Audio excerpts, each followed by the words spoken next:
നല്ല മഴയുള്ള ദിവസം വൈകുന്നേരം ചൂടോടെ എന്തെങ്കിലും കിട്ടിയാൽ എങ്ങനെയിരിക്കും? അടിപൊളിയല്ലേ? ഇന്ന് രാവിലെ കുറച്ച് നല്ല ബീഫ് കിട്ടിയിട്ടുണ്ട്. അപ്പൊ ഇവനാണ് നമ്മുടെ ഇന്നത്തെ താരം. കുറച്ചും കൂടി നേരത്തെ പോയിരുന്നെങ്കിൽ നല്ല എല്ലോട് കൂടിയിട്ടുള്ള ബീഫ് കിട്ടിയേനെ. സാരമില്ല, ഇനി പറഞ്ഞിട്ട് കാര്യമില്ല. ഇവിടെ എല്ലാവരുടെയും ഫേവറേറ്റാ കപ്പ ബിരിയാണി. കപ്പയും ബീഫും കപ്പയും മീനും പിന്നെ കപ്പയും ലിവറും എല്ലാം അടിപൊളിയാ. കപ്പ കണ്ടിട്ട് ചെറിയൊരു പഴക്കം തോന്നുന്നില്ലേ? ഒരു 2 ദിവസത്തെ പഴക്കം തോന്നുന്നുണ്ട് കേട്ടോ. അത്ര ഫ്രഷ് ഒന്നുമല്ല. കപ്പയൊക്കെ ചെറുതായിട്ട് നുറുക്കി കുക്കറിലിട്ട് നന്നായിട്ടൊന്ന് വേവിച്ചെടുക്കുന്നുണ്ട്. പിന്നെ ഇഞ്ചിയും വെളുത്തുള്ളിയും പച്ചമുളകും ഒന്ന് മിക്സിയിലിട്ട് ചതച്ചെടുക്കുന്നുണ്ട്. ഇനി നമ്മൾ കഴുകി വെച്ചിരിക്കുന്ന ബീഫ് ഉണ്ടല്ലോ, അതൊന്ന് റെഡിയാക്കാൻ പോവുക. ഇനി ഒരു 3 മീഡിയം സൈസുള്ള സവാള അരിഞ്ഞെടുക്കുന്നുണ്ട്. പിന്നെ നമ്മൾ നേരത്തെ ചതച്ച് വെച്ച സംഭവങ്ങളൊക്കെ ചേർത്ത് കൊടുക്കുന്നുണ്ട്.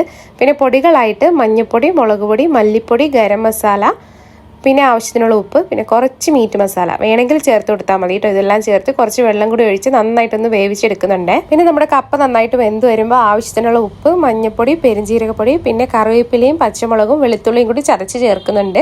പിന്നെ നമ്മുടെ ബീഫും കൂടി അതിലേക്ക് ഇടുന്നുണ്ട് കേട്ടോ. ഇതെല്ലാം നന്നായിട്ടൊന്ന് കുറുകി വരുമ്പോൾ കുറച്ച് കറിവേപ്പിലയും ചെറിയുള്ളിയും ഉലുവയും കൂടി ചേർത്ത് നന്നായിട്ടൊന്ന് താളിച്ച് ഒഴിക്കുമ്പോൾ ഉണ്ടല്ലോ, അടിപൊളി കപ്പ ബിരിയാണി സെറ്റ്. അപ്പോൾ എല്ലാവരും ട്രൈ ചെയ്ത് നോക്കണേ.